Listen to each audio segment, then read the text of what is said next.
بسم اللہ الرحمن الرحیم۔ یہ سعودی عرب کے دارالحکومت ریاض شہر کا واقعہ ہے۔ ایک نیک خاتون رمضان المبارک کے مہینے میں ہر روز افطار سے پہلے تمام بچوں کو اکٹھا کرتی اور ان سے کہتی کہ جو کچھ میں کہوں اور کروں تم بھی وہی کہنا اور کرنا۔ پھر وہ دعا کے لیے ہاتھ اٹھاتی اور کہتی، یا الہی ہمیں اپنا گھر عطا کر جس کے آگے ایک نہر ہو۔ تمام بچے بھی ہاتھ اٹھاتے اور کہتے، یا الہی ہمیں اپنا گھر عطا کر جس کے آگے ایک نہر ہو۔ اس خاتون کا شوہر ہنستا اور کہتا کہ اپنے گھر کی بات تو سمجھ آتی ہے، لیکن یہ گھر کے آگے نہر ہونے کا کیا مطلب ہے؟ اس صحرائی علاقے میں نہر کہاں سے آئے گی؟ بیوی اسے جواباً کہتی کہ آپ کو اس سے کیا غرض؟ یہ ہمارا اور اللہ تعالیٰ کا معاملہ ہے، آپ بیچ میں مت آئیے۔ وہ رب تو کہتا ہے مجھ سے جو مانگو میں عطا کروں گا، ہم تو جو جی میں آئے گا مانگیں گے اور بار بار مانگیں گے۔ غرض وہ اسی طرح بچوں کو اکٹھا کرتی اور خود بھی دعا کرتی اور بچوں سے بھی دعا کرواتی۔ رمضان المبارک بیت گیا۔ ایک دن اس کے شوہر نے کہا، اب بتاؤ کہاں ہے تمہارا گھر اور کہاں ہے وہ نہر؟ خاتون نے بڑے یقین سے جواب دیا، اللہ تعالی ہمیں ہمارا گھر ضرور دے گا اور ہماری تمام مرادیں پوری کرے گا۔ اس سے اگلا واقعہ وہ خود بیان کرتی ہیں اور کہتی ہیں کہ میں شوال کے 6 روزے رکھ کر فارغ ہوئی کہ ایک روز بڑا عجیب واقعہ پیش آیا۔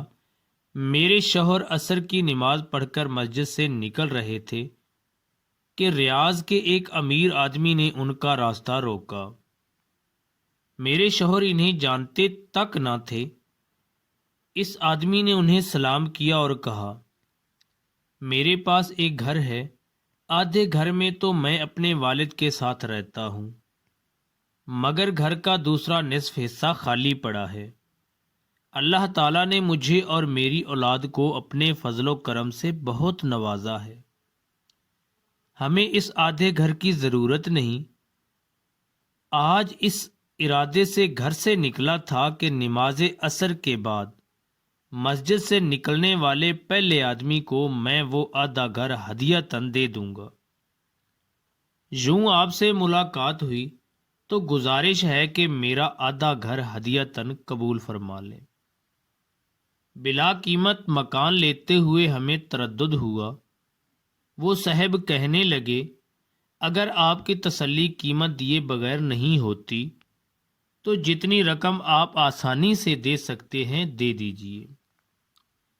خیر ہم نے کچھ اپنے پاس اور کچھ ادھر ادھر سے جو رقم اکٹھی کی وہ کم و بیش 8,000 ریال بن گئے۔ وہ رقم ہم نے اس آدمی کے حوالے کر دی۔ اب ہم اس آدھے مکان کے مالک بن گئے تھے۔ مکان ریاض شہر کے ایک ماڈرن علاقے میں واقع تھا۔ سچ ہے کہ جو انسان سچے دل سے دعا کرتا ہے، اللہ تعالیٰ کو پکارتا ہے، اللہ تعالیٰ بھی اس کی پکار ضرور سنتا ہے۔ لیکن ایک بات نے مجھے پریشان کر رکھا تھا۔ میں نے اللہ سے جو گھر مانگا تھا اس کے آگے نہر ہونی تھی۔ مکان تو مل گیا پر اس کے آگے نہر نہیں تھی۔ میں نے ایک عالم دین سے پوچھا کہ اللہ تعالیٰ تو فرماتا ہے کہ مجھ سے جو مانگو میں تمہیں عطا کروں گا۔ میں نے اللہ سے نہر کنارے گھر مانگا تھا۔ گھر تو مل گیا لیکن نہر نہیں ملی۔ ان عالم دین کو میری دعا اور میرے ایقان قبولیت پر بڑی حیرت ہوئی۔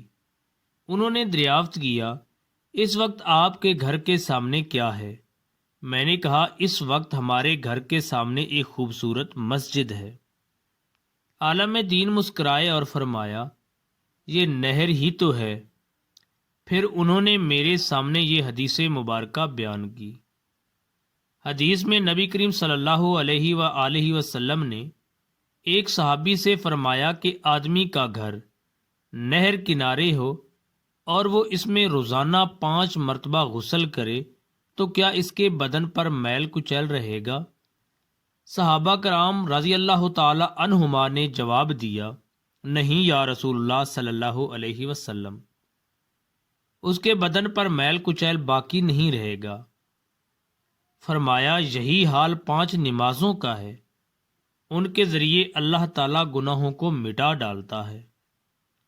میری آنکھوں سے خوشی اور تشکر کے آنسو رواں تھے، بے شک میرے رب نے نہر کے سامنے گھر عطا کر دیا تھا۔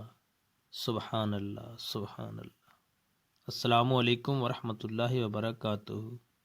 ناظرین، اگر میری یہ ویڈیو آپ کو اچھی لگی ہے تو میرے چینل کو سبسکرائب کر لیں تاکہ آئندہ آنے والی ویڈیوز آپ تک بر وقت پہنچتی رہیں۔